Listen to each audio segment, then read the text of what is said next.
everyone. This is Leo, and yeah, I believe you just sit in front of your computer or your cell phone for all afternoon. So I'll be quick, but I will I'll raise some questions in my presentation. Perhaps we can have the discussion or Q&A after my short brief about the ESG landscape in Taiwan. And this is Leo from RAINMAKING. So what I want to share is the business model and as an investor, the viewpoint, how we evaluate the value of ESG. So for my opinion, ESG is not only for the business model, it's more like the concept or the value of your enterprise. So we don't do ESG investment, but we do investment with ESG. So it is a little different, and I'll like to show you later. And please let me introduce our platform quickly. About RAINMAKING, we are originally from London, UK, since 2007. And after 15 years, we have different offices around Asia, Europe, and North America. And we do early stage investment with different innovation programs. You can see the map. The yellow dot, as you can see the map, is our offices from Copenhagen, Denmark, London, UK, New York, US, Mexico City, etc.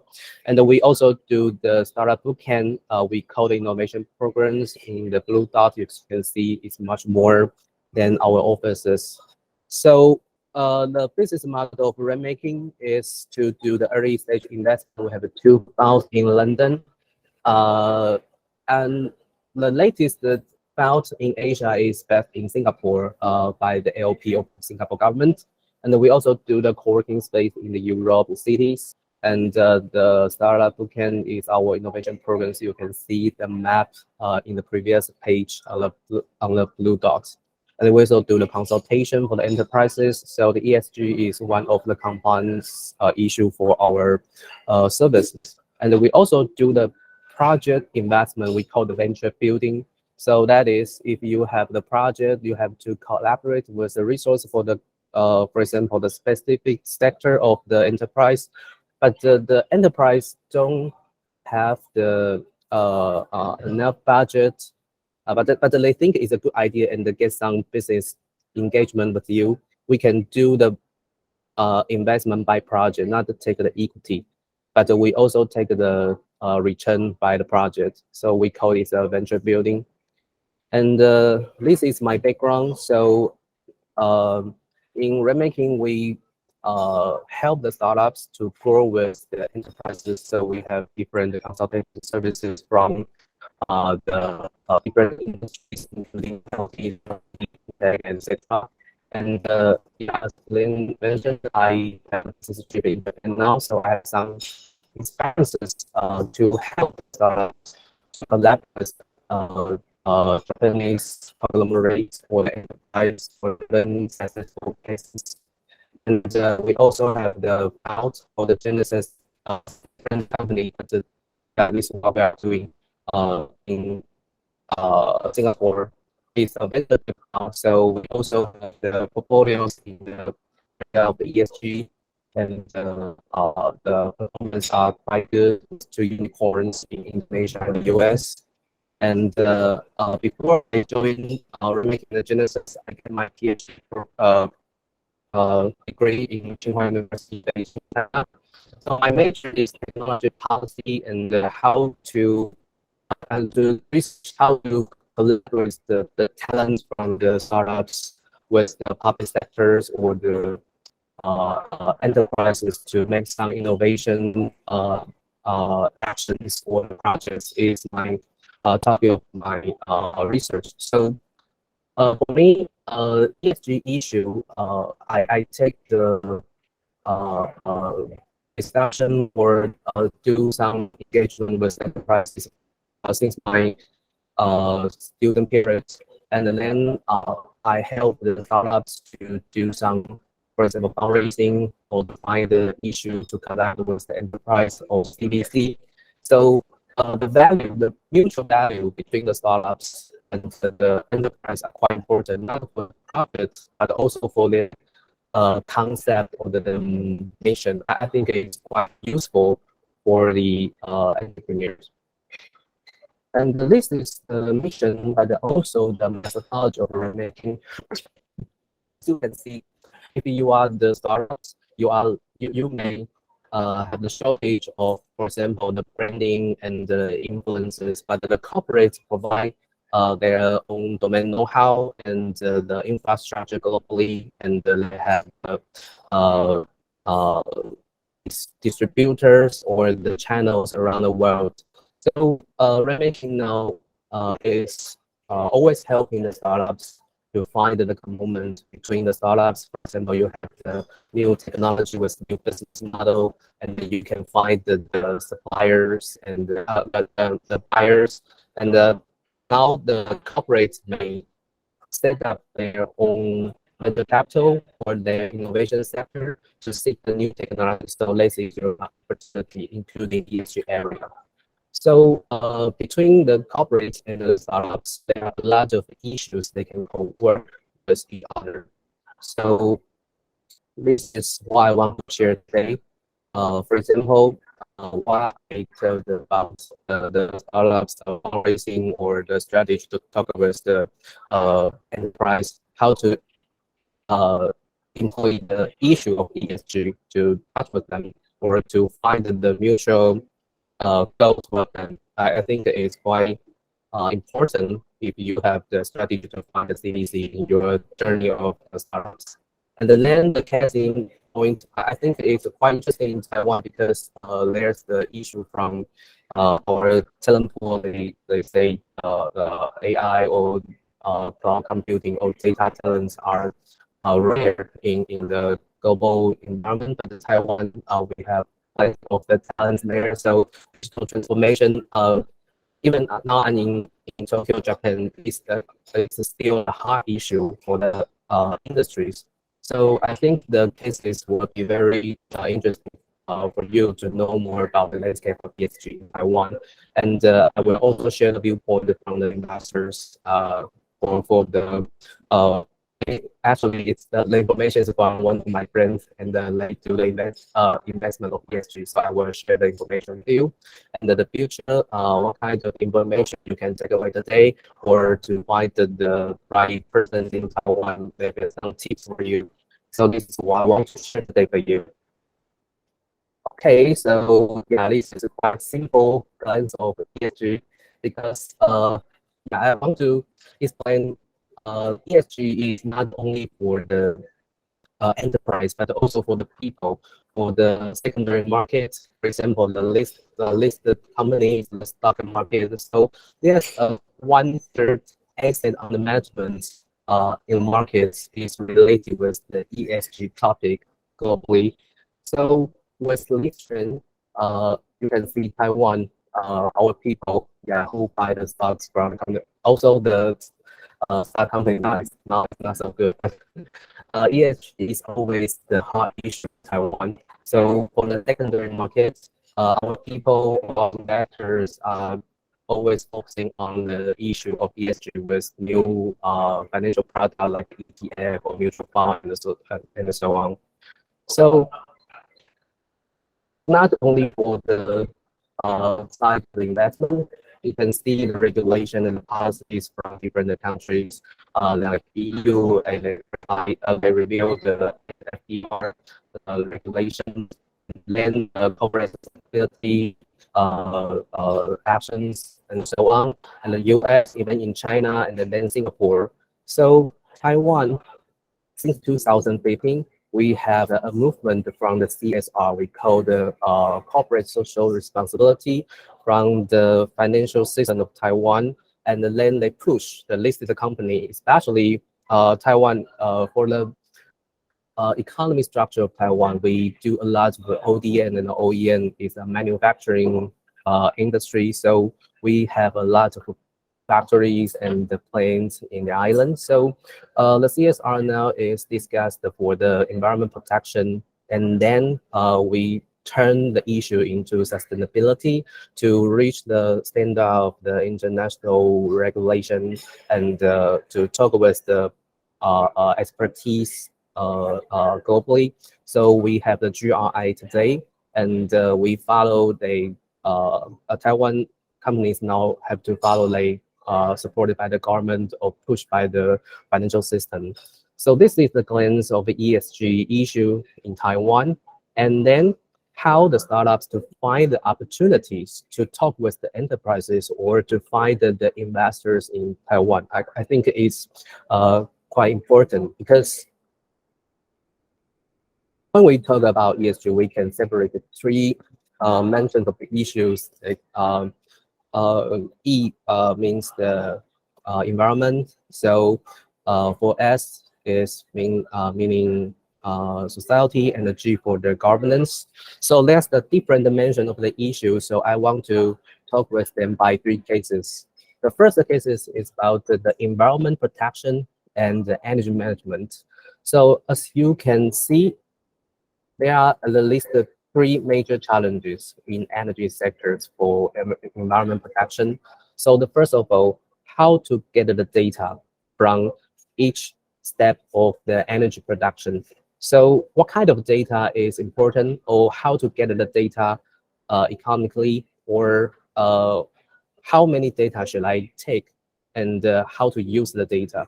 This is the first step, and this is the first challenge for the energy sector. And the second part is the energy wastage, because if we consume the power more and more, there's the new issue that we say the carbon emission, carbon footprinting, and so on. But how to prevent the wastage of energy? You have to know the, for example, the data, the traction, and it should be the transport system and to measurement to find the measurement way. And the last step is you can control the supply chain of the industry. So we believe the data and get the data maybe the first challenge for the energy sector for the environmental protection. So there's a startups called NextDrive. They provide a very new IoT solution to take the record of the power consuming in each house and the building without the human records in each house. So you can see the IoT solution can be implemented in each house and to record in real time. And you can see the power consuming data and the number on your phone, and they can be combined with your, because there is the messenger application called Line in Taiwan, which is very popular. So they have the account of Line in each house, so you can see the power consuming instantly on your cell phone. But it's not the most valuable way to take the data. It's the value for the society or for the clients is for the power companies or power plants. So the power companies and the power plants, they can know which district is consuming the power more than others. So for example, in Taipei City and in the daytime for the business centers, they may lot of the buildings or the shopping malls, so they consuming a lot of the power in the daytime, and at night is the valley, but not so many activities in, for example, the manufacturing. So the power consuming may be go down. So the power plants or the power company in Taiwan can allocate the resources in different districts with the instant data. This cannot be made in the traditional way because you have to put a lot of people to track and then write the report back, but it happened already. So the business model is quite successful because you can monitor a whole city scale power consuming data instantly and predict the consuming trends and the curve, the peak and the valley in the different cities. So the business model also be imported in Japan, in Tokyo with different power plants. So we know the different energy system, for example, nuclear or the fire plants, there are different costs of the energy. So according to the data and the period and the area, that power companies can allocate the resources for power transmission, and then they can control the cost. So they can help the power companies and the power plant to hold their cost and to control the resources, so we can protect the carbon pollutions in different areas. So the company also get the fund investment from different IoT companies, including the manufacturing players Bascom and the Taya Group, and also from some financial investors in last year. And there is also new applications for this concept of data collection.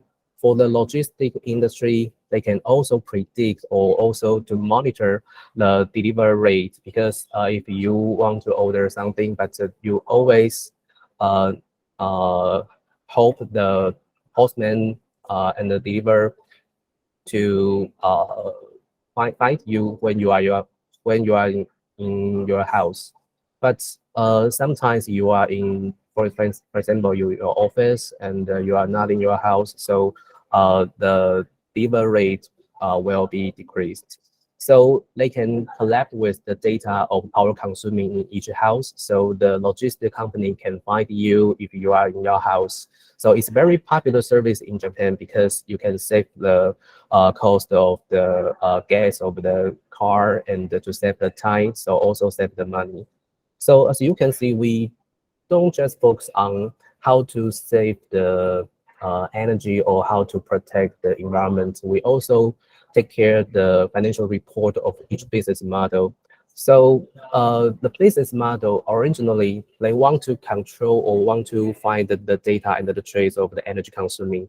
However, they find the payers and the buyers. So the business model can be successful not only in Taiwan but also in Japan. So this is now the synergies between the investors. You can see the right side from the semiconductor companies. They invest the startups, and we Harper, and it is a financial investment.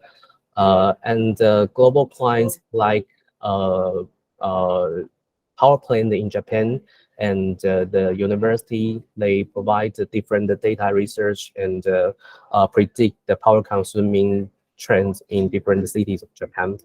So this is the first case that I want to show you, because when we talk about the environment protection, but how to protect them with new, for example, new tools with different angles of decision making is quite important. And the enterprises or the big corporates always don't have the enough talent to develop their own data or their monitor system. So the startups have the opportunity to collab with them.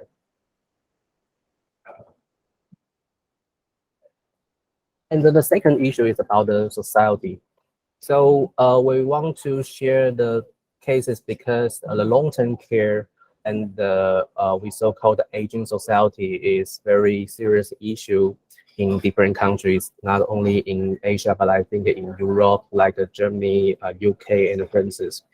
So in Taiwan, there are about 40 elders now in different major cities, including Taipei, Taichung, and Kaohsiung.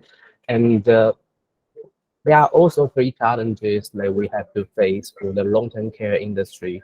The first is the long-term care industry is the multiple tasking industry.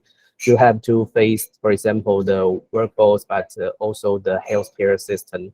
But the medication is another question, and you have to train and to balance the information between the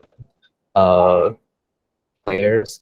So this is the first problem. We have to share the information in real time and to to warn some imminent situation between the hospital and the nursing works. But the shortage of the nursing works is not an issue in the society. For any society, you have to rely on young people to take care of the older, but the society become older and older, so it's a problem that can be solved. So let's products for the Triple AI provides the AI assistant to support the nursing system in the hospital and the house and the different service providers. For example, if you have to take care of your elders in house, you have to know the situation, the billing, the some critical indexes. So when the workers is taking care of the elders, usually they don't have um, integrated professional knowledges for example, the medication, nutrition or something. So the company provided a module of AI to detect and recognize the situation for the elders.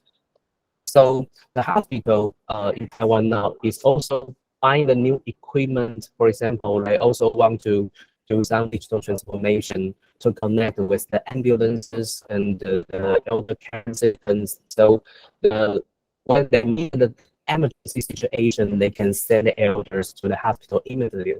So the service of Google AI now is very popular and they take about the 30% market share in Taiwan, and they can save the time about 50%. So since they founded in 2018, but the latest successfully raised about $6 million last year. And as you can see, there's a special investor called the Jiaxin Cement Group. Yes, it's a cement company, but they invest medical AI or nursing AI company. So after the public information is quite interesting story because the cement company, we know the real estate industry is highly related with the cement industry. So when the cement company invest in AI, they say, hey, if you want to build out the modern and the smarter building, you have to take care of consider with the nursing system of the building. So we invest in the AI. We can find a new way to take care of the elders, and we can rebrand our company in the industry, the real estate company or the construction company. We can also introduce the technology to the players. So this is new case the ESG investment. We can bring the inspiration and the innovation for the traditional company. Even the cement group or cement company is a very traditional business, but they can be inspired by the new service of the startups. So you can find the synergies.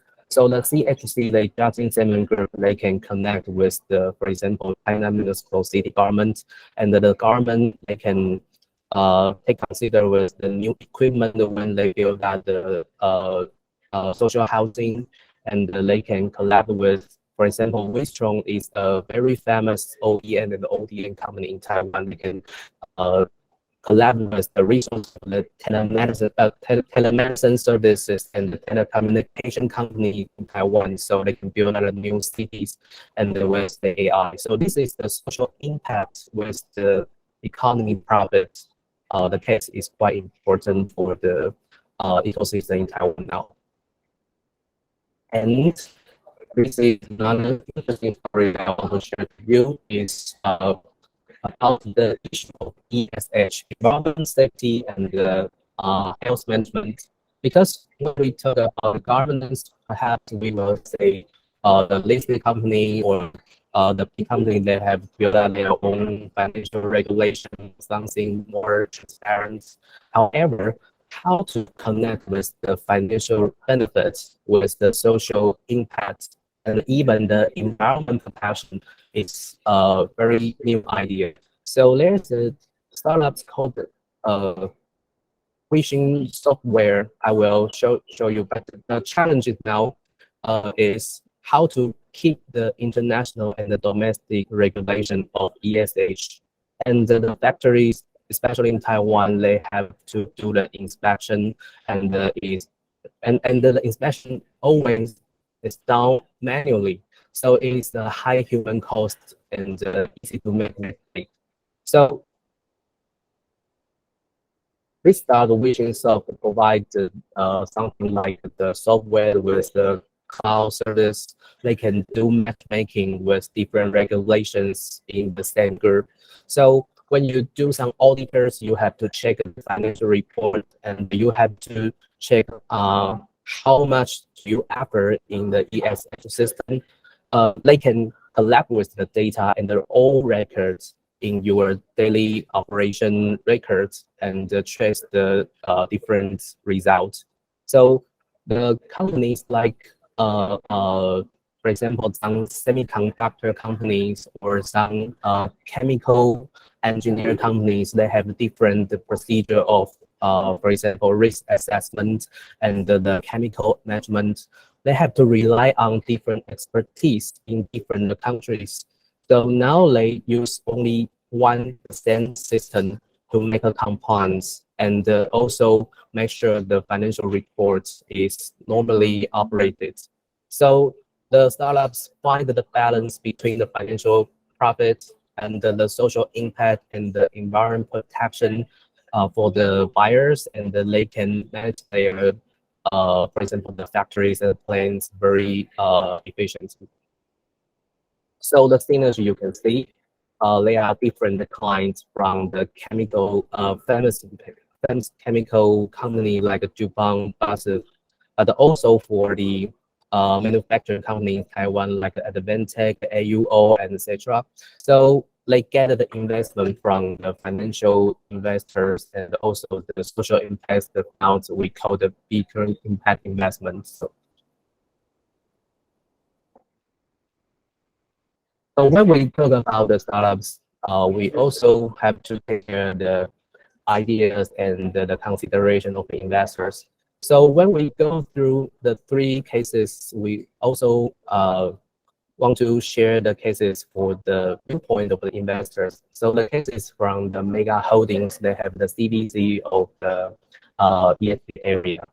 So for the mega holdings, their CVC, they want to reveal their concept to us too, because they are also searching for the ESG cases, especially for the technology in ESG.